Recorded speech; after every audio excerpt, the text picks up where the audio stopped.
Chronic obstructive pulmonary disease বা COPD চিকিৎসায় theophylline নামটা শুনলেই কেমন একটা পুরনো দিনের কথা মনে হয়, তাই না? কিন্তু গোল্ড 2025 গাইডলাইন কি বলছে এই ওষুধটা নিয়ে? চলুন আজ সেটাই একটু বিস্তারিতভাবে জেনে নেওয়া যাক।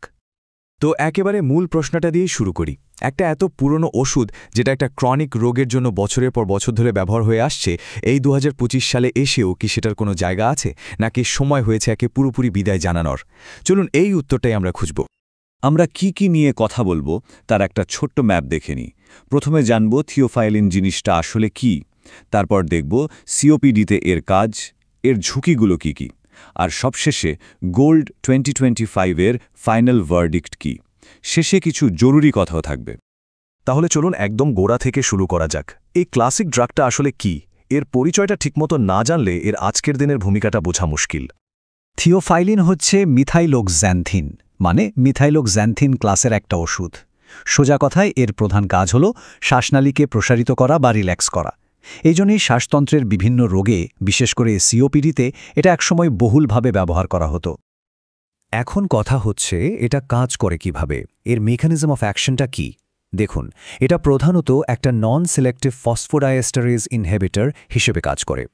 এই কঠিন নামটার মানে হলো এটা এমন একটা এনজাইমকে বাধা দেয় যা শ্বাসনালীর মাংসপেশিকে সংকুচিত করে রাখে, ফলে মাংসপেশি শিথিল হয়। এর আরও কিছু কাজ আছে, যদিও সেগুলোর গুরুত্ব নিয়ে কিছুটা বিতর্ক আছে। যেমন কেউ বলেন এটা আমাদের শ্বাস-প্রশ্বাসের মাসলগুলোকে আরও শক্তিশালী করতে সাহায্য করে।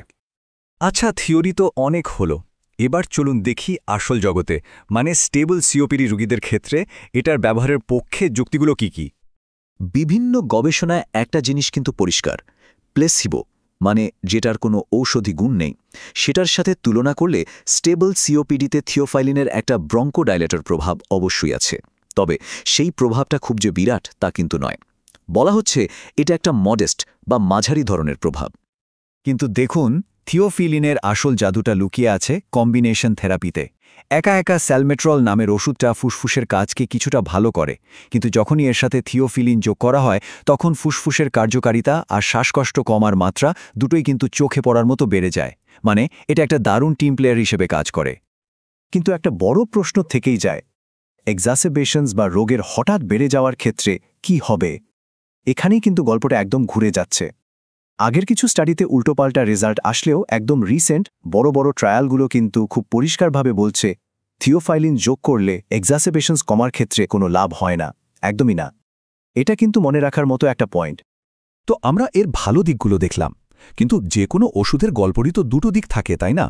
চলুন এবার এর অন্ধকার দিকটা দেখি, এর ঝুঁকি আর সাইড এফেক্টসগুলো যা এর ব্যবহারকে এতটা সীমিত করে দিয়েছে। থিওফাইলিনের সবচেয়ে বড় ভিলেন হল এর ন্যারো থেরাপিউটিক উইন্ডো। ব্যাপারটা কি? ভাবুন তো, একটা সরু দড়ির উপর দিয়ে হাঁটা, একদিকে ওষুধের কার্যকারিতা আর একদিকে বিষক্রিয়া। এই দুটোর মধ্যে ফারাকটা খুবই কম, একটু এদিক ওদিক হলেই বিপদ। এই জন্যেই একে একটা দুইধারী তলোয়ার বলা হয়। আর এই বিপদটা কিন্তু বেশ ভয়ঙ্কর হতে পারে।